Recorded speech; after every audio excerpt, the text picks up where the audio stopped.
Bismillahirrahmanirrahim. Assalamualaikum warahmatullahi wabarakatuh. Waalaikumsalam warahmatullahi wabarakatuh. Alhamdulillahi rabbil alamin. Asyhadu an la ilaha illallah wa asyhadu anna Muhammadan abduhu wa rasuluh. Allahumma salli ala Muhammad wa ala alihi wa sahbihi wa sallam, amma ba'd.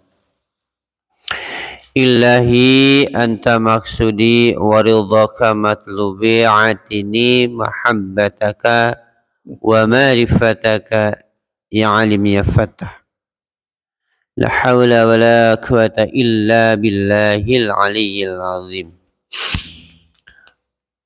Para jamaah yang dirahmati Allah Subhanahu wa ta'ala, marilah kita panjatkan puji syukur kepada Allah Azza wa Jalla bahwa kita masih diberi kesempatan untuk thalabul ilmi dan beristiqomah pengajian rutin tafsir Al-Quran yang dilaksanakan setiap Ahad ba'da subuh. Pada kesempatan ini marilah kita panjatkan salawat salam pada Rasulullah sallallahu alaihi wasallam. Untuk Ahad pada subuh kali ini, insyaallah kita akan menyimak dan menelaah surat ke-6, surat Al-An'am ayat 151 yang insyaallah akan disampaikan oleh guru kita Al-Mukarram Al-Ustad Mas'udin Ar-Rasyi SPDI, dan pembacaan Al-Quran akan disampaikan oleh rekan saya Bapak Firman insyaallah. Untuk itu marilah jamaah kita baca basmalah bersama-sama untuk mengawali pengajian ini. Bismillahirrahmanirrahim. Selanjutnya marilah kita simak ayat ke-151 surat Al-An'am yang akan disampaikan oleh Pak Firman.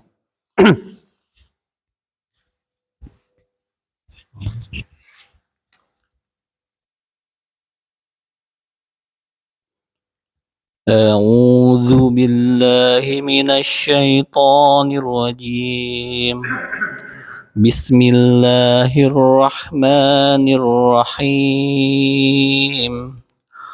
قل تعالوا أتل ما حرم ربكم عليكم ألا تشركوا به شيئا وبالوالدين إحسانا ولا تقتلوا أولادكم من إملاق نحن نرزقكم وإياهم ولا تقربوا الفواحش ما ظهر منها وما بطن ولا تقتلوا النفس التي حرم الله إلا بالحق ذلكم وصاكم به لعلكم تعقلون.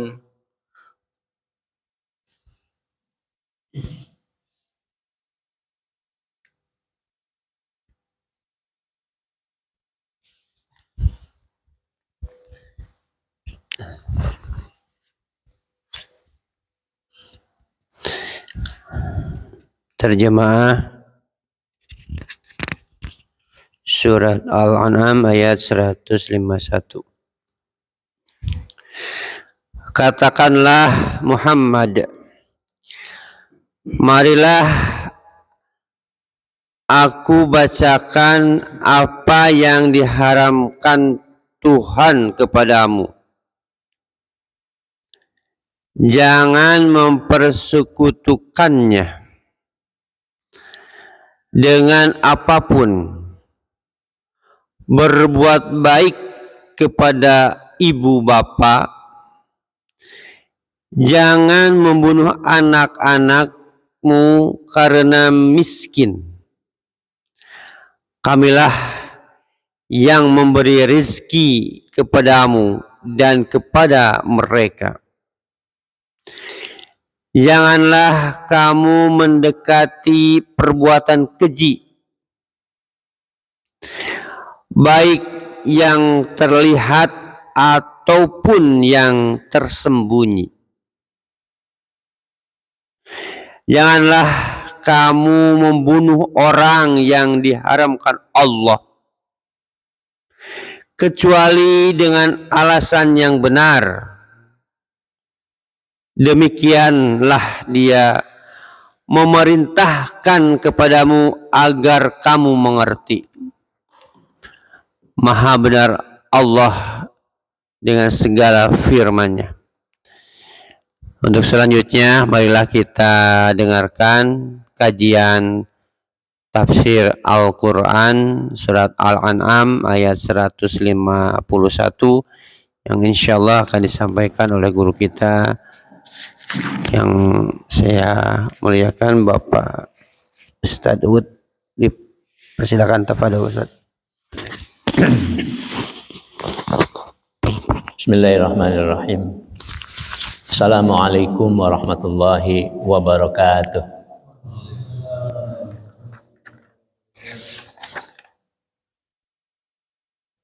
Alhamdulillahirabbil alamin wa bihi nasta'inu ala umurid dunya wad din. Wassalatu wassalamu ala asyrafil mursalin sayyidina wa habibina wa syafi'ina wa karimina wa maulana Muhammadin sallallahu alaihi wasallam wa ala alihi wa sahbihi ajma'in wa man tabi'ahum bi ihsan ila yaumiddin. Amma ba'd. Rabbi shrah li sadri wa yassir li amri wa hlul 'uqdatam min lisani yafqahu qawli. Ya Fattahu ya Alim. Bismillahirrahmanirrahim. Allahumma iftah lana hikmataka wanshur alaina rahmataka min khazaini rahmatika ya arhamar rahimin. Rabbi zidna ilma warzuqna fahma wa arinal haqqa haqqan warzuqna ittiba'ah wa arinal batila batilan warzuqna ijtinabah. Allahumma anfa'na bima 'allamtana wa 'allimna ma yanfa'una. Amin. Al-Fatihah. A'udzu billahi minasyaitonir rajim. Bismillahirrahmanirrahim. Alhamdulillahirabbil alamin. Arrahmanir rahim. Maliki yaumiddin. Iyyaka na'budu wa iyyaka nasta'in. Ihdinas siratal mustaqim. Siratal ladzina an'amta 'alaihim ghairil maghdubi 'alaihim waladdallin. Amin. Alhamdulillah, kita pada pagi hari ini masih dapat sama-sama melaksanakan salah satu tugas kewajiban kita, yaitu thalabul ilmi, dengan pengkajian surah Al-An'am ayat ke-151 insyaallah. Allahumma shalli wa sallim wa barik alaihi. Ayat 151 sampai 153 itu merupakan tuntunan, komandemen kalau dalam bahasa sonohnya. Nabi Musa itu diberikan 10 tuntunan atau yang disebut dengan the 10 commandment. Ternyata kita juga di dalam Al-Quran ini ada 10 tuntunan ya. Kalau kita baca secara teliti dalam ayat ke-151 sampai 153 surah Al-An'am. Jadi ada 10 tuntunan. Di Di dalam ayat ke-151 ini ada 5 tuntunan. Mungkin yang akan kita bahas pada pagi hari ini yaitu 5 tuntunan ini. Apa tuntunan tersebut kita akan sama-sama membahasnya. Bismillahirrahmanirrahim. Qul, katakanlah. Ini berarti perintah dari Allah kepada Rasulullah SAW ya. Yang kemudian disebarkan oleh kita semuanya. Ta'alau, mari ke sini. Tapi dengan menggunakan kata-kata ta'alau. Nah, kalau dalam bahasa pasarnya mungkin ilahuna gitu. Tapi karena menggunakan kata ta'alau, ini dari kata ala ya'lu, itu artinya ke atas gitu. Artinya mari kita tingkatkan lebih tinggi lagi gitu. Kita ini dengan apa? Ajlu, aku bacakan. Nah ini dengan menggunakan kata talayat ya, talayat slu artinya membaca dengan penuh kesungguhan, membaca dengan sebaik-baiknya, membaca dengan baik ya. Itu bedanya antara tilawah, ini ajlu itu tilawah, dengan kiroah. Kalau kiroah mungkin membaca apa saja gitu, itu kiroah ya. Kadang membacanya juga asal aja, nah, itu kiroah ya. Tapi kalau tilawah itu membaca dengan memahaminya dan dengan niat untuk melakukan apa yang kita baca. Ya, aku bacakan. Perhatikan betul ya, akan benar-benar membacanya dengan sungguh-sungguh. Nah, itu ajlu. Maka dalam musabaqah bacaan Al-Quran itu bukan musabaqah qiraatil Quran, tetapi musabaqah tilawatil Quran. Jadi di situ mengandung makna bahwa musabaqahnya itu adalah membaca yang baik, yang suci, itu Al-Quran, dan dengan sungguh-sungguh, bahkan dengan menggunakan lagu ya, kadang dengan murotal. Kemudian dari membaca itu juga ada penafsirannya, musabaqah tafsir. Kemudian ada musabaqah syarhil, syarahnya. Musabaqah kitabatil Quran, kaligrafi, itu dalam MTQ itu ya. Jadi di sini perlunya kita tahu perbedaan antara tilawah dengan qiraah ya. Jadi benar-benar yang akan dibacanya. Aku akan membacakan apa-apa harrama rabbukum, yang diharamkan oleh Tuhanmu alaikum, kepadamu.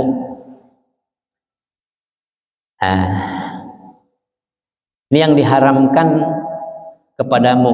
Kalau kemarin makanan yang diharamkan, kalau ini perbuatan yang diharamkan oleh Allah kepada kita orang yang beriman. Ya, apa saja? Yang pertama, alla tusyriku bihi syai'an. Janganlah kamu menyekutukan Allah dengan sesuatu apapun. Syai'an. Kadang-kadang syai'an ini diartikan sedikit pun. Artinya kita tidak boleh sedikit pun untuk menyekutukan Allah. Dalam ayat lain itu ta'dil, artinya menyamakan. Apakah itu derajatnya, kekuatannya, kehebatannya dan sebagainya. dengan Allah. Jangan sedikit pun terdetik di sini untuk menyamakan atau menyerupakan sesuatu baik kekuatannya ataupun apanya dengan Allah Subhanahu wa taala. La tusyrik bihi syai'an. Ya. Mungkin kita ketika melihat ada sesuatu atau ada orang yang hebat, hebat bener nih orang. Luar biasa gitu orang. Jangan sampai berhenti di situ. Kenapa? Karena semua kehebatan, semua kekuatan itu tidak bisa lepas dari Allah Subhanahu wa taala. Jangan memutuskan dengan Allah Subhanahu wa taala segala apapun yang kita lihat atau yang kita lakukan. Semuanya ada korelasinya, ada hubungannya dengan Allah Subhanahu wa taala. Ya.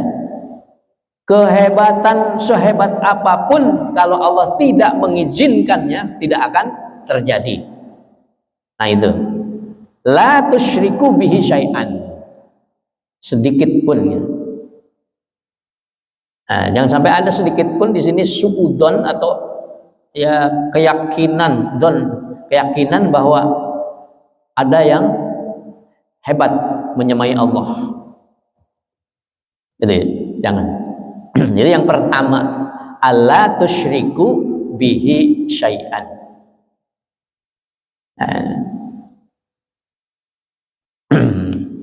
Yang kedua, wabil walidaini ihsana.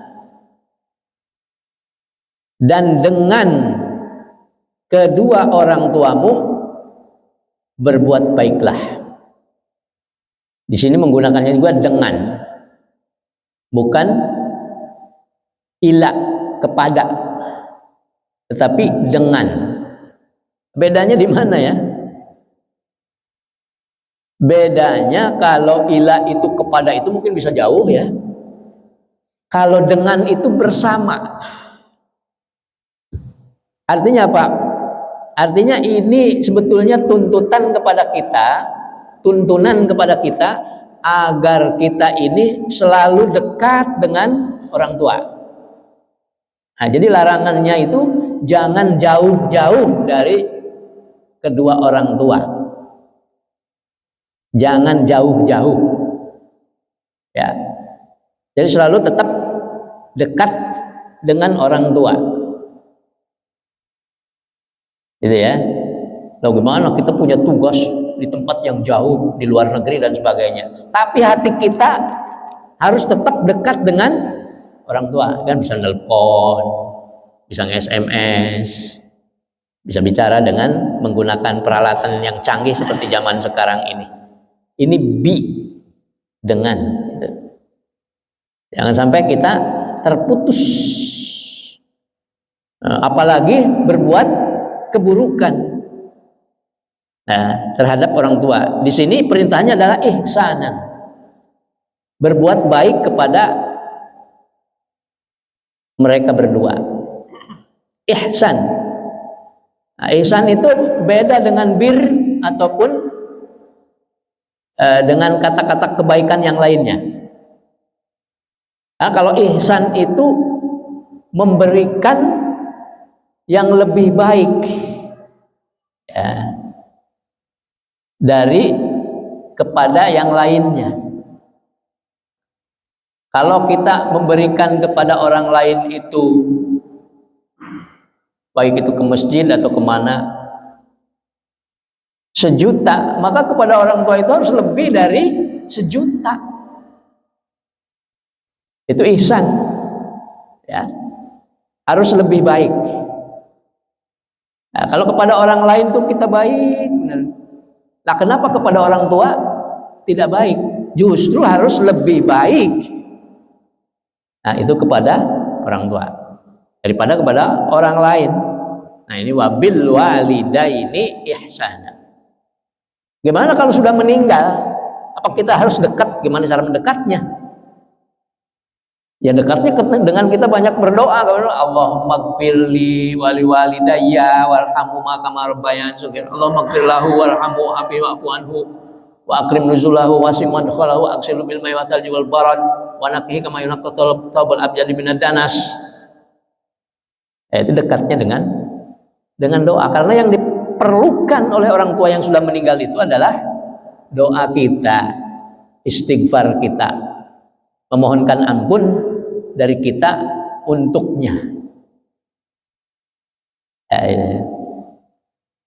Ini wabil walidaini ihsana. Sampai kita mati kita tetap dekat dengan orang tua. Orang tuanya sudah meninggal pun kita tetap dekat dengan orang tua. Nah, dengan cara berdoa tadi. Itu yang kedua. Yang ketiga, wala taqtulu auladakum min imlaq. Dan janganlah kamu membunuh anak-anakmu karena takut kemiskinan. Nah, kita mungkin ada yang menyangkal, gimana kita membunuh anak sendiri? Ya kan begitu. Nah, ini terjadi pada zaman jahiliyah dulu. Mereka itu karena kebodohannya, ya, takut kalau tidak bisa membiayai, tidak bisa memberikan makan, mereka membunuh anak-anaknya, ya, membunuh anak-anaknya sendiri, karena takut tidak bisa membiayai. Jangan kau bunuh anak-anakmu karena kamu takut tidak bisa membiayai, takut miskin dan sebagainya. Ya. Kata Allah, nahnu narzuqukum wa iyyahum. Kami memberikan rizki kepadamu dan kepada mereka anak-anakmu. Ya. Ya pasti itu sudah tidak mungkin Allah membiarkan. Pasti ini harus diyakini bahwa kita dan anak-anak kita yang dilahirkan oleh kita, orang yang dilahirkan oleh istri kita, nah itu semuanya akan diberikan rizki oleh Allah. Nahnu narzuqukum wa iyyahum. Ini kepastian dari Allah Subhanahu wa taala. Artinya tidak mungkin Allah tidak memberikan rizki kepada seseorang yang lahir ke dunia ini dalam kondisi apapun. Jadi takut terhadap kemiskinan itu bukan zaman sekarang aja, udah sejak zaman dulu. Ya, itu ya. Apakah di zaman sekarang ada yang suka membunuh anaknya sendiri? Ada, bahkan lebih kejam zaman sekarang itu, yaitu mengadakan aborsi, ya, menggugurkan kandungan, aborsi itu, menggugurkan kandungan. Ini sama dengan membunuh anaknya sendiri, bahkan lebih kejam. Kenapa? Kalau zaman jahiliyah itu mereka orang-orang bodoh. Ya, mereka itu orang-orang bodoh. Ya namanya juga jahiliyah. Zaman sekarang, zaman renaissance, zaman modern, zaman apalagi milenial, orang udah hebat-hebat, udah pinter-pinter. Tapi yang menggugurkan apakah orang bodoh zaman sekarang? Orang-orang pinter. Bahkan mungkin orang-orang kaya. Ya. Kalau dulu mungkin, ya, dulu itu takut orang tua tidak bisa membiayai. Ya, kalau sekarang orang kaya takut kalau anaknya nanti miskin, maka digugurkan tuh kandungannya.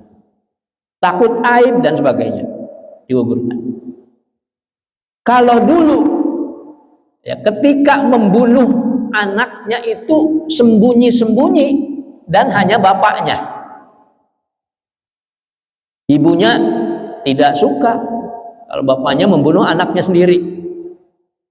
Ketika Umar bin Khattab membunuh anaknya yang perempuan itu kan ibunya sudah menyembunyikan, dipakein pakai pakaian laki-laki gitu. Supaya apa? Supaya tidak dibunuh oleh suaminya. Lah kalau zaman sekarang yang menyuruh siapa? Sekarang yang menyuruh ibunya sendiri. Bagaimana tidak kejam ibu menyuruh untuk membunuh anak? Nah, ini. Jadi zaman sekarang lebih kejam dari zaman dulu ya. Itu ya. Ini ya. Wala taqtulu auladakum min imlaq. Jangan kau bunuh anak-anakmu karena takut miskin, tidak bisa membiayai, takut kemiskinan. Ya. Dalam ayat lain, nahnu narzukuhum wa iyyakum. Kalau di sini nahnu narzukukum wa iyyahum. Nah, kalau ayat di sini yang takut orang tua tidak bisa membiayai. Kalau ayat yang tadi narzukuhum wa iyyakum, dibalik. Yang takut kalau anaknya itu nanti tidak bisa hidup dengan baik, miskin. Nah, tuh. Jadi kedua-duanya Allah yang memberikan rezeki. Ya, jangan takut gitu ya. Itu yang ketiga. Kemudian yang keempat, wala taqrabul fawahisha ma dhahara minha wa ma batan. Wala taqrabu, dan janganlah kau mendekati. Janganlah kamu mendekati al-fawahisha, perbuatan-perbuatan keji. Tapi yang dimaksud di sini adalah perbuatan zina. Jangan kau dekat-dekat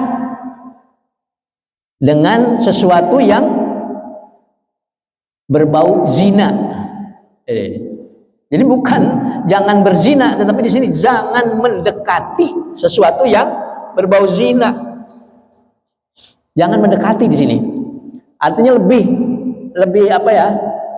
Tekanannya lebih tinggi gitu ketimbang kalau jangan kau berzina. Tapi ini jangan mendekati zina.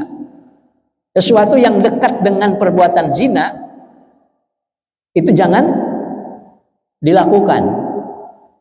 Jangan deket-deket. Umpamanya apa?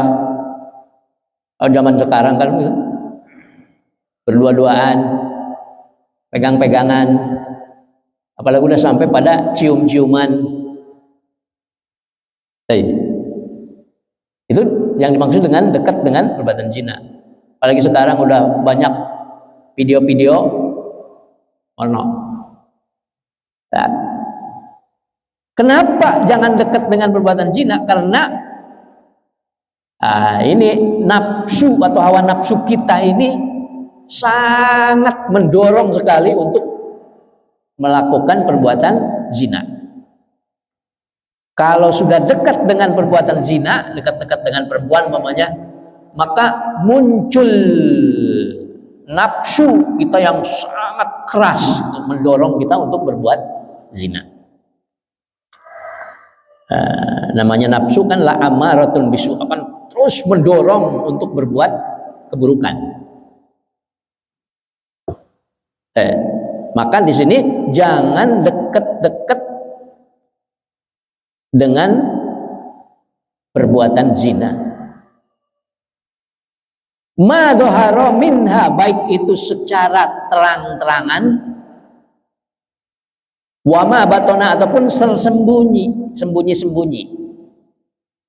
Jangan dekat-dekat dengan perbuatan zina baik itu terang-terangan maupun sembunyi-sembunyian. Nah, terang-terangan ataupun sembunyi-sembunyian itu dilarang untuk mendekati perbuatan zina. Ya. Mungkin ada orang yang berani terang-terangan berbuat zina. Ada nggak? Apalagi zaman sekarang itu dipoto, divideokan, disebarkan, biar orang lain juga ikut kayak dia. Jadilah video X atau film XXXX sebangsanya. Ya. Oh, itu yang terang-terangan. Tapi ada juga orang yang tidak berani terang-terangan, ya, takut ketahuan, maka sembunyi-sembunyi, ya, sembunyi-sembunyi dengan menggunakan gigolo ataupun apa gitu, atau menggunakan perantara, ya. Ibu apa itu namanya kalau perantara untuk berbuat yang seperti itu? Ada itu, ya. Dengan menggunakan mobil orang lain, nyewa dulu, nyewa hotel dan sebagainya, itu sembunyi-sembunyi. Ya. Jangan lupa, walaupun kita sembunyi-sembunyi, Allah tetap mengetahuinya. Maka jangan dekat-dekat dengan perbuatan zina. Baik itu terus terang ataupun sembunyi-sembunyi. Itu yang keempat. Dan yang kelima, wala taqtulun nafsallati harramallahu illa bil haqqi. Dan janganlah kamu membunuh jiwa yang telah Allah haramkan kecuali dengan cara yang hak. Jangan membunuh orang kecuali dengan cara yang hak. Membunuh seorang manusia itu seperti membunuh semua manusia gitu. Karena manusia itu ada hubungan antara satu dengan yang lainnya, saling berhubungan. Ya, rohnya itu semuanya sama, roh Allah. Ini sudah ada hubungan satu dengan yang lainnya. Maka ketika satu orang dibunuh, ada hubungan dengan yang lainnya, baik itu psikologisnya ataupun rohnya ataupun apanya gitu. Ya. Seperti kau bunuh semua manusia. Itu. Nah, itu jangan membunuh. Kecuali dengan cara yang hak. Bagaimana kita boleh membunuh orang dengan cara yang hak? Cara yang hak itu seperti apa?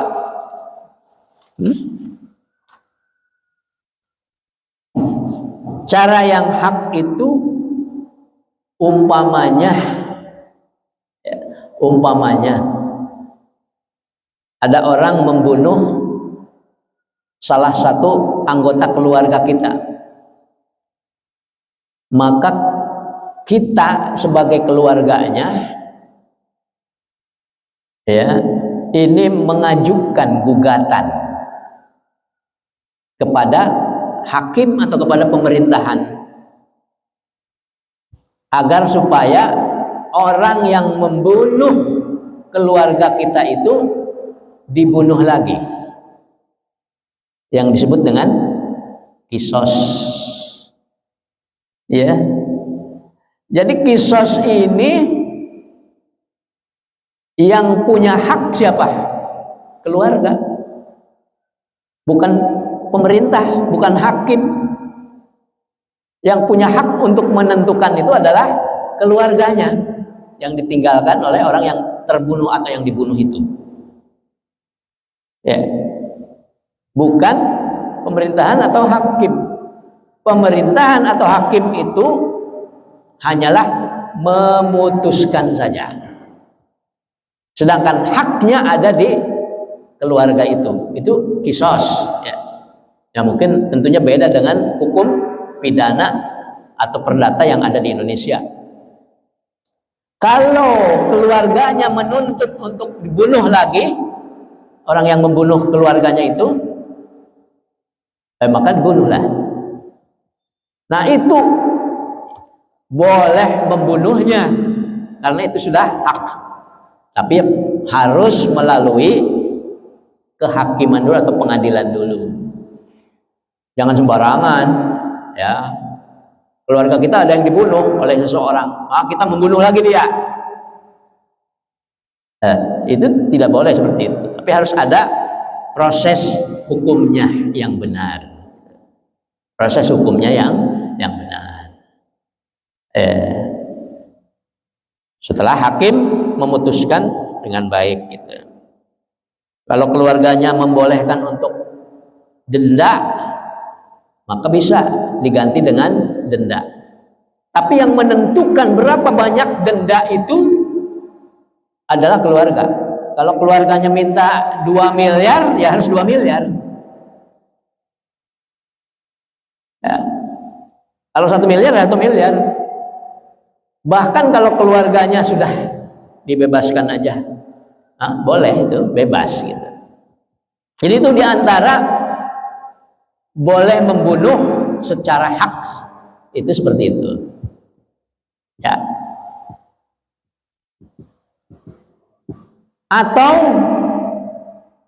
ada seorang yang sudah menikah berbuat zina.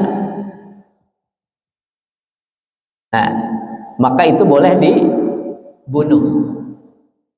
Ya tentunya melalui proses hukum dulu. Yang disebut dengan dirajam itu.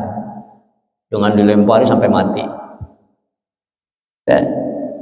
Itu juga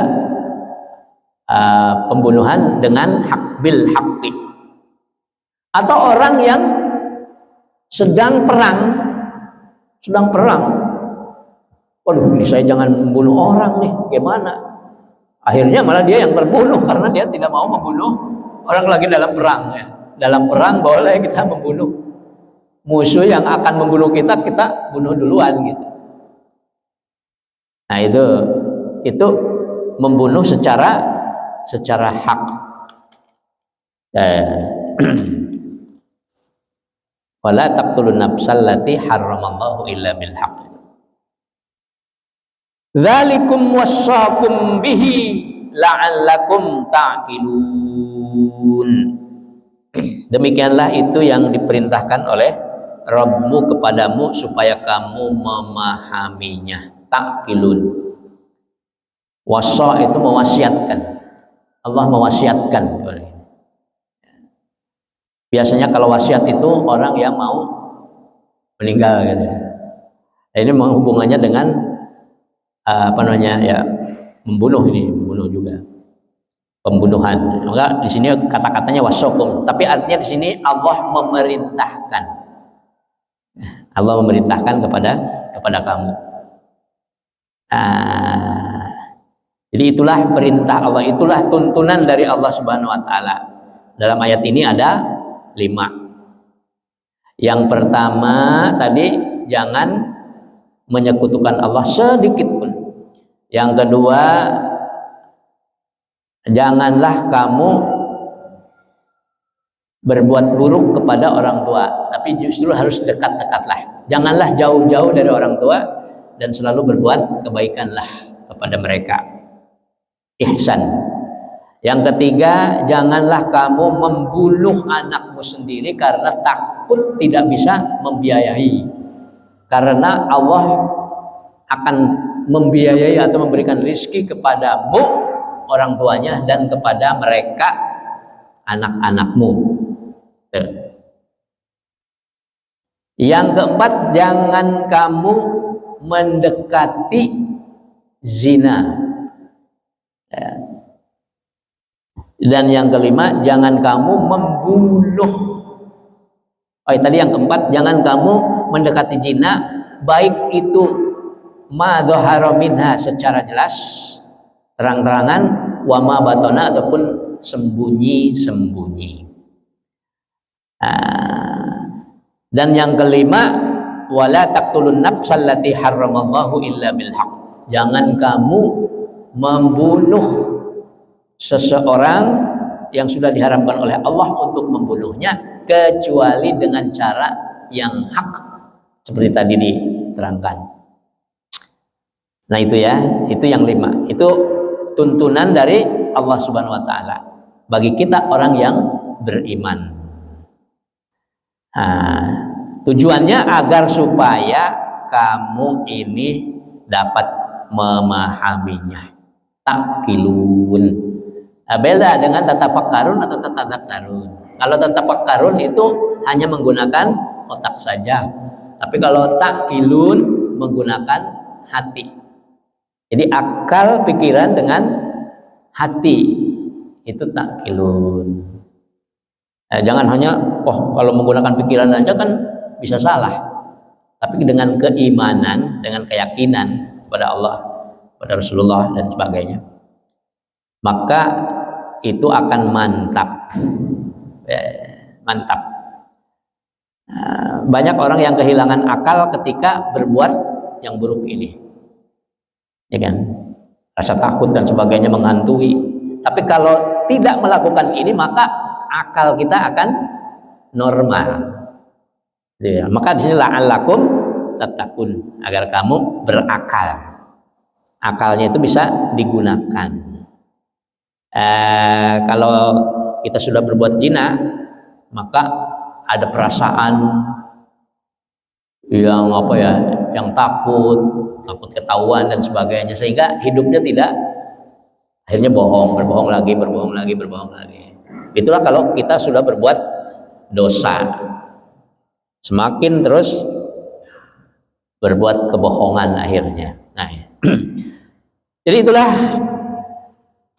5 tuntunan dari 10 tuntunan. The five commandment from the 10 commandment. 5 tuntunan dari 10 tuntunan. Baru 5 tuntunan dulu. Ini dari ayat 151 surat Al-An'am.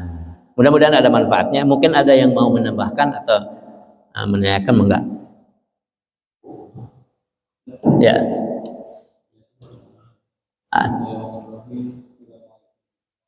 Biar masalah ya. Yang dalam apa? Saya pernah dengar kalau tadi kan dengan alasan takut miskin nih, Ustaz ya. Iya. Jika ada di sini ada apa yang dalam kandungan, Ustaz. Iya. Jadi pernah dengar kalau dia usianya udah 4 bulan, kandungannya sepakat tidak boleh digugurkan gitu.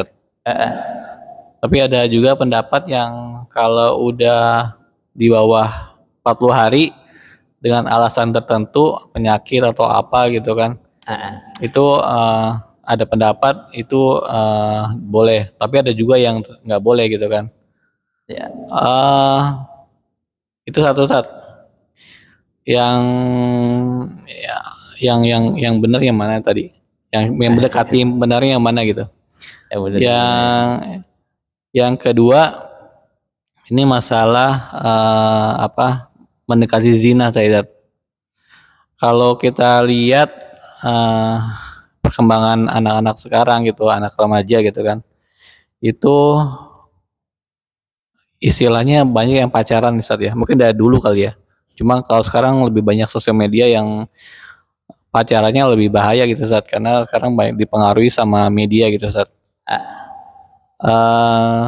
Jadi kan kalau sikap kita sebagai orang tua gimana? Karena kita mempelajari dari unsur yang ke nomor 4 tadi, gimana caranya tuh anak tuh setiap tidak pacaran, gimana ngaturnya gitu kan? Tidak, karena kan bisa mengarah ke sana gitu, arahnya kan mengarahnya ke sana gitu kan. Pasti orang tua maunya ya udah ta'aruf aja gitu kan. Tapi kan agak susah gitu ngatur anak-anak itu ya. Kadang-kadang bukannya susah, kita selalu ngedoain gitu kan anak supaya dengan ta'aruf dapat jodoh, nikah gitu kan. Semua orang pasti maunya kayak gitu kan. Jadi menjauhi tindakannya kayak gitu. Terus pertanyaannya adalah gimana sikap kita sebagai orang tua gitu untuk anak-anak yang sudah remaja itu, Ustaz. Apa yang harus kita lakukan, apa yang harus kita arahkan gitu kan kepada anak kita supaya menjauhi yang nomor 4 tadi, Ustaz. Iya. Tindakan nomor 4 tadi gitu kan. Doa tetap kita lakukan soalnya, tapi terlebih lagi yang tadi saat lingkungan apa gitu kan, dan tadi kan setiap manusia juga punya nafsu apa gitu kan yang secara nalurinya mengarah ke sana gitu saat ya. Itu dua, sebenarnya masih ada 2 pertanyaan lagi, cuma itu 2 Ustaz. Sebenarnya masih ada 2 pertanyaan lagi, cuma itu cukup. Masih banyak takut lupa, Pak Una udah ngantuk. Baik Ustaz, itu aja pertanyaannya, mudah-mudahan bisa dijawab. Baik, Assalamualaikum warahmatullahi wabarakatuh. Waalaikumsalam warahmatullahi wabarakatuh. Yang pertama hukum aborsi ya. Hukum aborsi. Motivasinya untuk apa aborsi itu? Harus dilihat. Ya kan?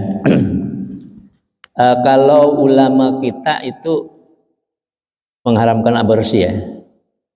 Baik itu yang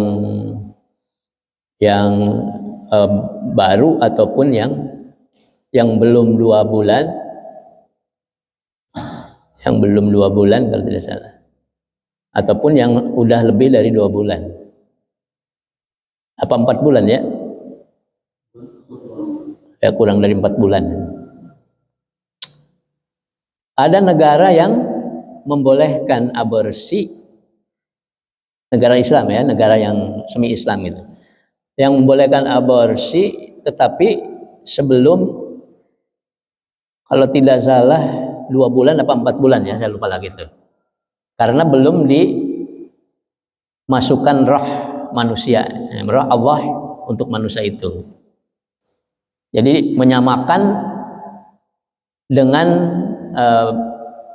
binatang gitu, karena belum ada rohnya. Dia hidup tetapi seperti binatang gitu. Belum ada roh manusianya gitu. Itu ulama yang membolehkan. Kalau di kita kayaknya belum ada ya fatwa untuk untuk yang baru 2 bulan itu, atau untuk yang sebelum 4 bulan dan sebagainya. Itu pun karena ada alasan ya, bil haq tadi itu. Motivasinya untuk apa? Kalau motivasinya karena takut tidak bisa membiayai, takut nanti malu, wirang dan sebagainya, tidak boleh gitu. Ini harus ada yang menentukannya, ada ahlinya yang menentukannya, yaitu umpamanya dokter. Dokter itu memprediksi ya, bahwa kalau anak ini nanti dilahirkan maka akan membuat ibunya meninggal. Jadi atau anaknya yang meninggal gitu. Jadi ini pilih mana yang lebih ringan. Apakah ibunya yang meninggal atau anaknya di dalam kandungan itu? Ya, yang lebih ringan tentunya yang dalam kandungan itu, karena dia belum dikasih roh, kan kurang dari 4 bulan. Ada yang nyebut 2 bulan. Jadi motivasinya harus jelas. Untuk apa menggugurkan itu? Ya, itu yang bil haq, seperti itu. Jadi ada tim ahli yang telah meriset, akhirnya menemukan indikasi atau indikator dari hal yang seperti itu. Tapi itu kan prediksi semuanya juga kan, usaha manusia dengan prediksi kalau begini hamilnya akan membuat begini begitu dan sebagainya. Itu prediksi, ijtihad. Gitu ya. Kalau sembarangan, walaupun itu belum umur 4 bulan ataupun 2 bulan, kalau sembarangan itu tidak boleh ya. Harus ketentuan dari orang ahlinya. Kemudian yang kedua, pertanyaan tentang pacaran kan. Pacaran. Apakah pacaran ini sama atau identik dengan qurbuz zina, mendekati zina? Nah iyalah, ya kan? Sebetulnya larangan utamanya itu berbuat zina itu. Tapi supaya tidak berbuat zina, maka yang mendekati kepada zina itu dilarang oleh kita.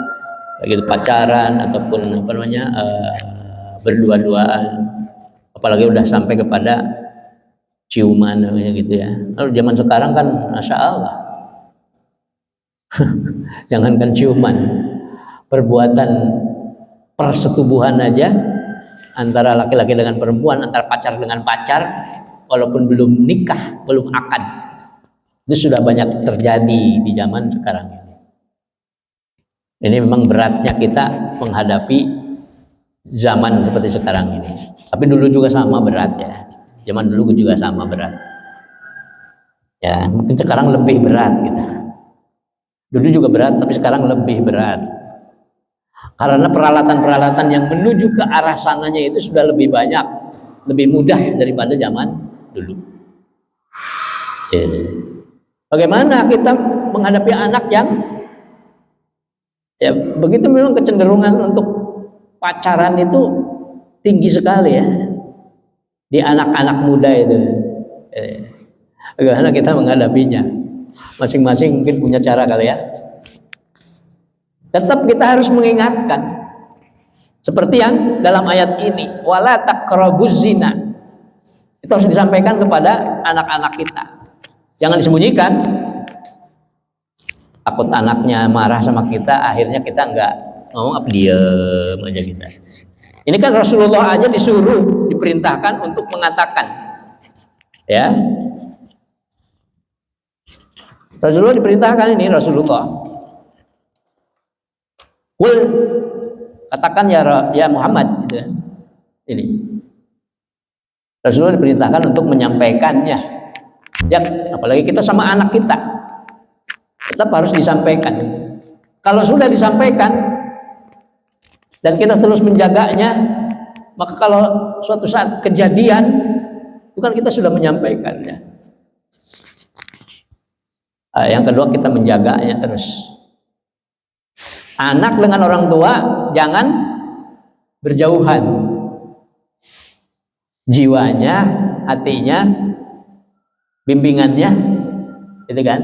Walaupun mereka jauh, tetap kita membimbing dengan menggunakan HP, ya, menelpon, SMS, WA, Instagram, banyak sekali itu alatnya yang diberikan kepada kita di zaman milenial ini. Ya.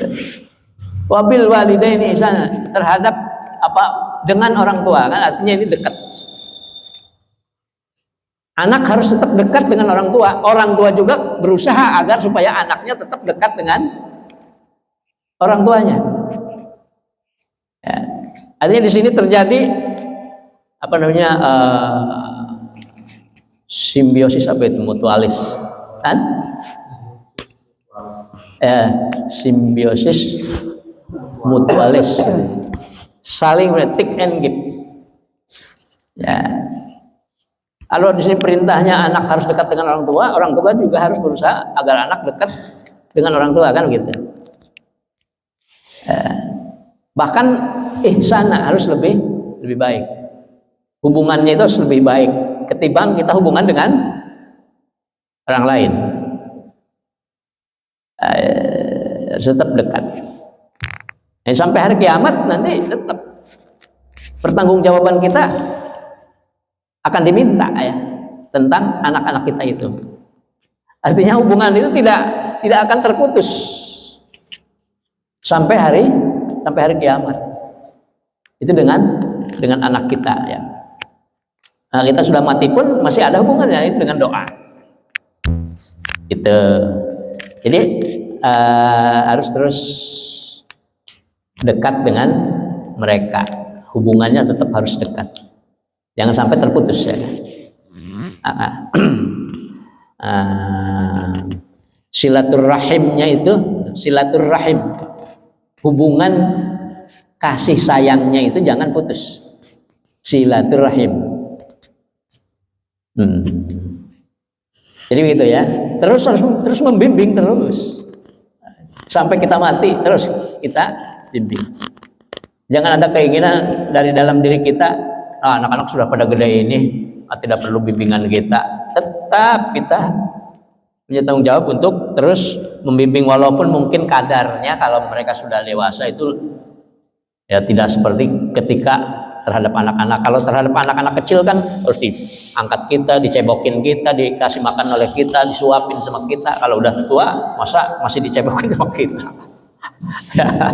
Tapi hati psikologis kita, hati kita tetap sama gitu, harus dekat dengan mereka, walaupun jauh secara fisik dengan kita.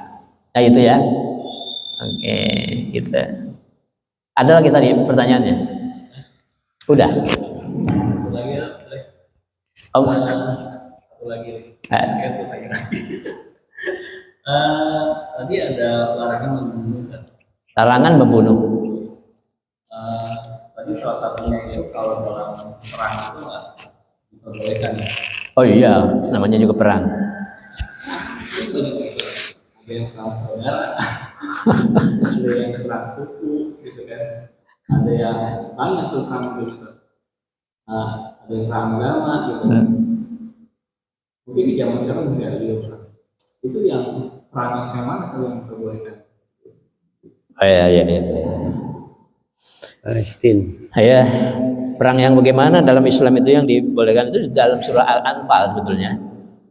Luar biasa, dalam surah Al-Anfal itu cara perang itu dijelaskan sedemikian rupa. Dalam surah Al-Anfal. Pertama ayatnya kan qatilu fisabilillahil ladzina yuqatilunakum. Perangilah di jalan Allah orang-orang yang memerangimu. Yang memerangi, jadi yang tidak memerangi jangan diperangi.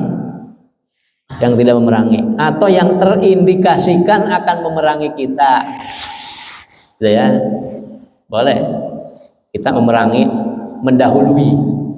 Kalau sudah terindikasikan gitu ya, kan kita punya intelijen kan, negara ini akan menyerang kita, itu kan intelijennya tahu. Maka kita harus mendahului gitu. Namanya kayak Palestina kan katanya itu Palestina yang lebih dahulu. Tapi kan sebelumnya ada indikasi-indikasi Israel akan menghancurkan Palestina gitu. Nah itu yang dibolehkan itu. Belum cara-cara perangnya, nggak boleh membunuh anak-anak, nggak boleh membunuh ibu-ibu yang tidak ikut perang, tidak boleh membunuh kakek-kakek, bahkan tidak boleh mengambil pohon-pohon gitu, merusak pohon-pohon atau sarana-sarana yang umum. Itu dalam Islam. Nah ini perang saudara, motivasinya untuk apa perang saudara itu? Maka sama dengan motivasi yang ada dalam Al-Quran itu perangnya. Nah, di situ juga disebutkan qatilu fi sabilillah, di jalan Allah. Kalau udah perang antar saudara, apa fisabilillah apa bukan? Emang gimana ya Rasulullah kalau kita ada yang mau ngambil harta kita? Kata Rasulullah, ya pertahankan. Karena itu juga sama, berjuang fisabilillah. Bagaimana kalau dia mau membunuh kita? Ya kita dahuluin membunuh, berarti boleh itu membunuh. Yang mau ngambil harta kita. Bagaimana kalau kita yang terbunuh? Kata Rasulullah, engkau syahid. Syahid ya, yang mempertahankan harta kita. Karena di dalam harta kita itu ada nilai-nilai. Bagi orang mukmin ada nilai-nilai. Warisan harta oleh Allah itu diberikan kepada orang mukmin. Nah, jadi di dalamnya itu ada nilai-nilai untuk ibadah, untuk zakat, untuk infak, sedekah dan sebagainya. Orang yang mempertahankan hartanya yang baik itu kemudian mati melawan yang mau ngambil, itu kata Rasulullah sama syahid itu. Walaupun ukuran syahidnya mungkin tidak sama dengan syahid ketika perang fisabilillah itu.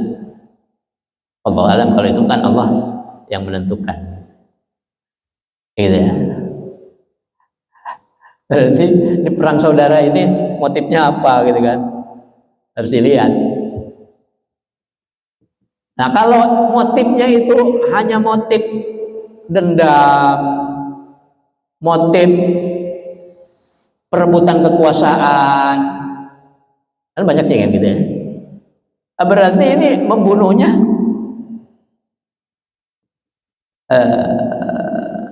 tidak bilhaq ya. Kalau motifnya hanya untuk kekuasaan doang. Kalau kita harus hati-hati lah. Harus hati-hati. Membantu orang yang membutuhkan kita. Itu ya.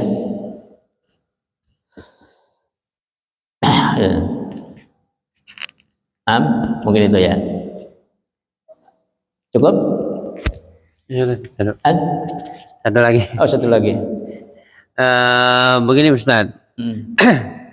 Kan zaman Orde Baru itu Presiden Soeharto memberikan suatu program keluarga berencana, karena kan image masyarakat Indonesia itu banyak anak banyak rezeki. Iya. Ya, sehingga pemerintah mungkin dengan ulama, dengan tokoh agama atau bagaimana saya kurang paham, sehingga ada program 2 anak cukup, laki-laki perempuan sama saja. Sehingga BPKBN dulu tuh ya, Badan Keluarga Berencana Nasional itu mengadakan obat kontrasepsi, spiral, pil KB, kondom gitu kan ya. Itu wajib tuh pengantin tuh disuntik dulu, jangan punya anak.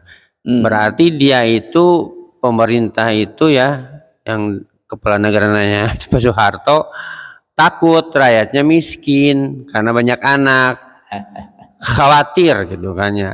Lebih baik ya dibatasi lah anak karena penduduk. Saya pernah di Bandung itu waktu bujangan ya. Waktu bujangan diklat keluarga berencana tuh waktu mahasiswa. Dari BPKBN tuh, Badan Keluarga Berencana Nasional itu. Dari dosen UN, Universitas Agama Islam. Nah, saya itu si dokternya itu menerangkan bahwa nih katanya dibaca di papan itu. Hasil survei kali ya itu juga. Hari ini anak lahir 1 hari ini bayi lahir 1 orang. Nah, ngomong gitu aja anak udah lahir katanya. Jadi usia Indonesia mungkin dia bilang gitu, anak ini hari ini lahir karena kita baca ya ada yang lahir. Ya. Itu mungkin di rumah sakit atau di dukun. Nah, sehingga pemerintah khawatir membludak penduduk yang tidak berkualitas.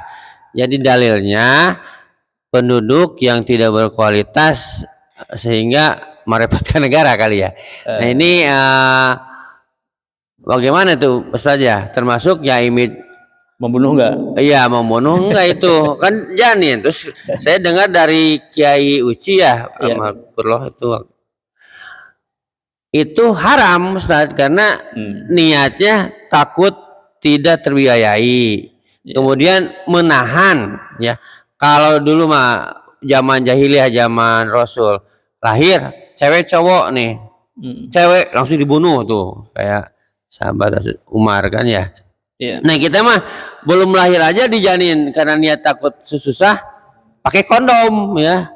Udah ditahan. Pakai kondom itu kan benih-benih ya nih itu. Nah itu Ustaz ya, itu bagaimana ya.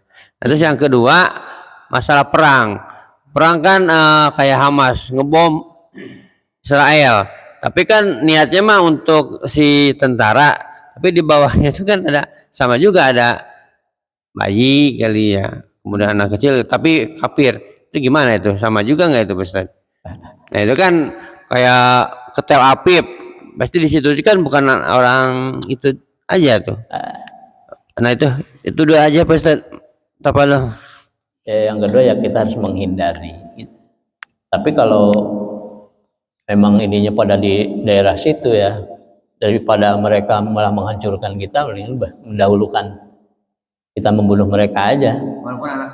Walaupun di situ ada anak-anak kecil, karena susah kan. Kecuali kalau memang niat dari awalnya seperti Israel itu sudah dihancurkan semuanya aja. Ada anak, ada apa gitu. Nggak usah dibedakan, karena anak-anak juga nanti akan gede, akan jadi mujahid juga gitu. Nah, kayak seperti itu nggak boleh. Kalau tidak disengaja, gimana kita memilahnya? Mungkin niatnya si tentara. Iya, niatnya tentara. Itu ya. Kemudian yang tentang KB ini memang dari zaman dulu juga di Indonesia sudah terjadi pro kontra ya. Ada ulama yang membolehkan, ya majelis ulama membolehkan kan. Sehingga pemerintah setelah berbicara dengan para majelis ulama itu dibolehkan gitu. Dengan alasan bahwa yang tidak boleh dibunuh itu di sini kan la taqtulun nafsun itu yang sudah jadi orang gitu. Jangan kau bunuh yang sudah jadi orang gitu.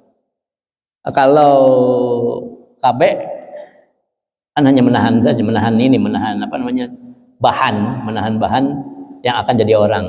Apakah itu akan jadi orang apa tidak juga kita tidak tahu gitu. Itu alasannya seperti itu. Ya. Kemudian pemerintah juga mungkin memerintahkannya, mungkin, tapi saya tidak tahu itu. Kenyataan yang sebetulnya apakah mereka itu telah meneliti sedemikian rupa ya ke kampung-kampung dan sebagainya dengan banyaknya orang yang lahir itu, wah ini kita jadi miskin gitu kan. Nah, itu penelitian yang benar apa tidak kan? Jadi banyak orang-orang yang kurang gizi, kurang ini dan sebagainya, itu kan hasil penelitian. Ya pemerintah ada niat yang baik kan gitu, supaya yang lahir itu adalah generasi-generasi yang baik, yang berkualitas gitu. Nah pertanyaannya, apakah ketika dia punya anak 1 itu lebih bagus keluarganya daripada yang punya anak 10? Nah, ada banyak di kampung itu yang kiai-kiai itu namanya anaknya sampai lebih dari 10 tapi berkualitas semua. Tapi ada orang yang punya anak karena takut hanya 1 aja atau 2 enggak beres-beres itu dalam keluarganya, kan berarti ini hasil penelitiannya tidak sesuai dengan kenyataannya gitu. Artinya mungkin aja pemerintah takut tidak bisa mengurus atau membiayai anak yang banyak gitu. Jadi, makanya kalau kalau KB ini tidak memaksa, sifatnya hanya anjuran, kan ulama juga bukan memerintahkan. Majelis ulama itu bukan memerintahkan, tetapi hanya memberikan fatwa. Fatwa itu artinya membolehkan, ya kan? Yang memerintahkan itu siapa? Ya pemerintah. Ulama hanya memfatwakan ini boleh gitu. Tapi yang namanya fatwa tidak mengikat kan, tidak mewajibkan, itu yang namanya fatwa. Kalau aturan perundang-undangan itu mewajibkan kan gitu. Kalau itu undang-undangnya mewajibkan, mengikat ya, mengikat. Itu ya. Makanya kalau di kampung itu atau di kota ya, yang namanya kiai itu nggak ada yang di KB. ayah saya itu sampai 11 anaknya, sampai ada yang 16, kayak gitu ya. Nah, satu sisi tidak takut kepada kemiskinan. Nah, mungkin sisi lainnya bukan melanggar kalau gitu ya, tidak mengikuti anjuran ya, anjuran pemerintah. KB itu wajib apa anjuran? Nah, itu kalau ada badan wajib, ada badan Wajib. Benar itu, wajib. Kalau wajib berarti kalau tidak melaksanakan dihukum, enggak kan? Anak buah itu bagian penyuluhannya KB. Bagian penyuluhan itu mewajibkan. Iya. Itu mungkin yang masalahnya. Wajib sih kita menghimbau tapi menekan. Menekan kali. Bukan wajib, menekankan. Sebenarnya menganjurkan dengan tekanan. Tapi tidak mewajibkan kan? Sampai kalau tidak melaksanakan dihukum. Enggak ada kan yang begitu ya? Enggak ada kan? Iya. Ada KB langsung diusir. Itu ya. Mungkin ada yang nambahkan, Pak Ang? Cukup? Yang lain? Ya, gitu ya. Kalau kita kuat keimanannya, insya Allah tidak pakai KB juga akan jalan sendirinya. Dan di sini disebutkan kan, nahnu narzukukum wa iyyahum. Jangan kau takut dengan biaya, karena kamilah yang memberikan rezeki kepadamu dan kepada anak-anakmu gitu. Itu ya. Itu aja mungkin ya. Karena tidak ada lagi yang bertanya, maka kita cukupkan sampai di sini. Wallahu a'lam bimuradi, wallahu a'lam bishawab. Yang benar dari Allah, yang salah dari saya sendiri. Mudah-mudahan ada manfaatnya. Kita tutup dengan kafaratul majlis. Subhanakallahumma wa bihamdika asyhadu an la ilaha illa anta astaghfiruka wa atubu ilaik. Rabbana atina fid dunya hasanah wa fil akhirati hasanah wa qina adzabannar. Assalamualaikum warahmatullahi wabarakatuh.